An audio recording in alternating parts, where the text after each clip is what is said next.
क्यों फिर इजराइल की बड़ी मुश्किलें और मुश्किलें बढ़ाने वाला इजराइल का दोस्त जो कल तक इजराइल के साथ थे वो आज खिलाफ हैं। और क्यों इजराइल के खिलाफ साउथ अफ्रीका के बाद बोलीविया ने भी मोर्चा खोल दिया है। आखिर क्यों इजराइल के नरसंहार के खिलाफ दुनिया के देश अब इंटरनेशनल कोर्ट जाने लगे हैं, जिसे इजराइल अब चारों तरफ से घिरता हुआ नजर आ रहा है।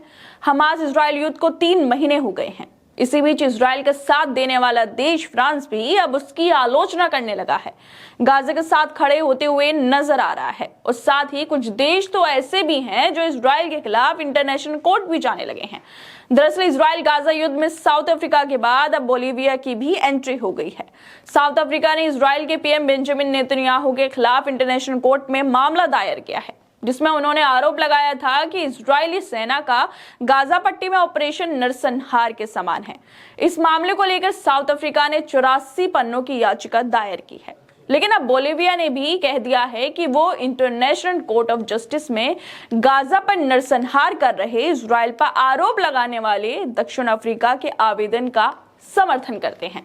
इसकी जानकारी खुद बोलीविया के विदेश मंत्रालय ने दी। साथ ही उन्होंने बयान जारी करते हुए कहा कि दक्षिण एशिया ने फिलिस्तीनी लोगों की रक्षा में एक ऐतिहासिक कदम उठाया है।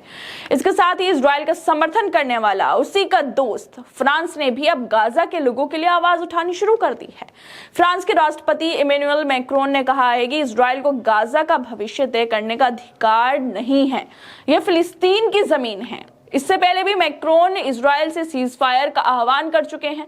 साथ ही उन्होंने कहा था कि इजराइल को गाजा में महिलाओं और बच्चों को मारना बंद कर देना चाहिए, जिसके बाद नेतन्याहू ने इस पर आपत्ति भी जताई थी। लेकिन देखने वाली बात यह है दोस्तों कि सबसे पहले साउथ अफ्रीका यूएन कोर्ट पहुंचा, उसके बाद उसके पीछे पीछे कई देशों ने उसका समर्थन किया, लेकिन अब बोलीविया भी साउथ अफ्रीका का समर्थन कर रहा है। इससे पहले भी बोलीविया गाजा पर हमले को लेकर इजराइल से संबंध तोड़ने वाला पहला देश बन चुका है और अब फिर एक बार वो गाजा में हो रहे इजराइल के नरसंहार के खिलाफ खड़ा होता हुआ नजर आ रहा है। तो क्या ऐसा माना जाए कि अब नेतन्याहू और उसकी सेना चारों तरफ से घिरती हुई नजर आ रही है? अब ऐसे में सवाल उठता है कि खुद को सबसे ताकतवर मानने वाले इजराइल की मुसीबतें क्या बढ़ने लगी हैं? क्या इस पर अब इंटरनेशनल कोर्ट में कोई कार्रवाई होगी? क्या फ्रांस के बाद मुंह छिपाए बैठे अरब देश भी गाजा के समर्थन में सामने आएंगे, या फिर वो ऐसे ही नरसंहार को नजरअंदाज करते हुए इजराइल के साथ खड़े रहेंगे? खुद अब इजराइल में भी लोग नेतन्याहू के खिलाफ प्रदर्शन कर रहे हैं, उसके लोग उसके खिलाफ हो रहे हैं।